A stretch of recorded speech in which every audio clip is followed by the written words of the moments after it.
नमस्कार आणि सुप्रभात मित्रांनो। तर आज आपण आलो आहे पुन्हा एकदा गावी आणि आज आहे आपला पालखीचा दिवस। म्हणजे आज आपल्या घरात पालखी येणार आहे। तर सकाळी पालखी आपण आणायला वरती चाललो आहे आता, पण मला वाटतं पालखी ऑलरेडी अर्ध्यावरती आलेली आहे आणि त्यानंतर आता प्रत्येकाच्या घरी जाईल। पहिले ते आपल्या गावातल्या ब्राह्मणांच्या घरी जाते, त्यानंतर आपल्या घरी येते। तर चला बघूया आता कसा काय होतो आपला पालखीचा कार्यक्रम।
गावातली 2 मानाची गरज आलेली आहे। आता पालखी इतर गावकऱ्यांच्या घरात जायला सज्ज झालेली आहे।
पालखी ही आपल्या घराजवळ आलेली आहे।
तर मित्रांनो, आता आपण आलो आहे आमराईमध्ये, म्हणजे आंब्याच्या बागेमध्ये. पाहू शकता असे आंबे लागलेले आहेत आणि आमराईत आपण आहोत आणि पालखीचा कार्यक्रम चालू आहे तिथे. ते जे काय घर आहे तिथे त्या घरात पालखी सध्या आलेली आहे. आपल्या घरातनं झाली येऊन, म्हणजे आपल्या घरातून पुढच्या घरात गेली. म्हणजे कसं असतं की मानाच्या घरातून सकाळी पालखी निघते, ती ब्राह्मणांच्या घरी जाते. म्हणजे यावर्षी त्यांनी पद्धत चालू केली आहे की ब्राह्मणांच्या घरात पहिलं जाते, त्यानंतर मग इतर जे आपले गावकीतले घर, म्हणजे या वाडीतले जे आता घर उरले आहेत त्या वाडीतल्या घरात आपली शेवटची वाडी असते. आपली वाडी झाली की थेट पालखी मंदिरात जाते आणि मग पालखीचा हा जो काय शिमगोत्सव असतो हा समाप्त होतो. तर सध्या आली आहे. अजून मला वाटतं एक 3-4 घरं बाकी आहेत, पण मला वाटतं काळोख होईल आता. आणि काळोख झाल्यावर तुम्हाला माहिती आहे मग व्हिडिओ क्वालिटी डाऊन होते. बऱ्यापैकी आपण कॅप्चर केलं आहे. ड्रोन शॉट पालखी नाचवताना करायला नाही भेटले, कारण काय असं की पालखी नाचवताना आहे ना असे झाडं येतात मध्ये, आणि त्या सावलीमुळे ते झाडाच्या अराऊंड पालखी नाचवतात. तर त्यामुळे काय होतं की आपल्याला ड्रोन शॉट घेता येत नाही वरती झाडं असल्यामुळे. तर ड्रोन शॉट घेतले नाही यावेळी, आणि पालखीचे नाही घेतलेत, पण आपला जो रेवसा बंदर आहे त्याचं काही सौंदर्य मी आपल्या ड्रोन कॅमेऱ्यामध्ये कैद केलेलं आहे. ते मी तुम्हाला दाखवतो आणि त्याचा तुम्ही आनंद घ्याल याची खात्री बाळगतो. तरीसुद्धा आजचा हा आपला शिमगोत्सव म्हणजे पालखीचा सोहळा अतिशय आनंद उत्साहात साजरा झाला. खूप आनंद आला.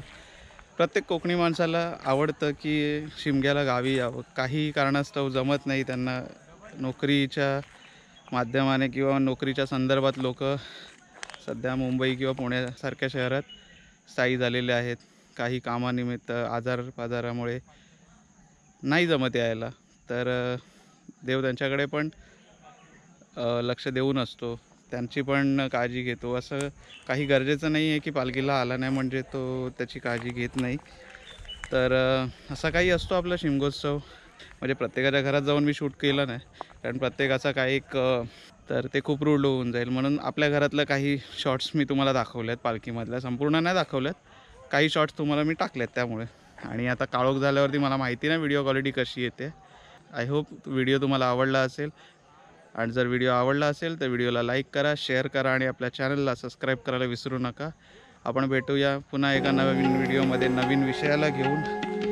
तर तुमचा निरोप घेतो. धन्यवाद.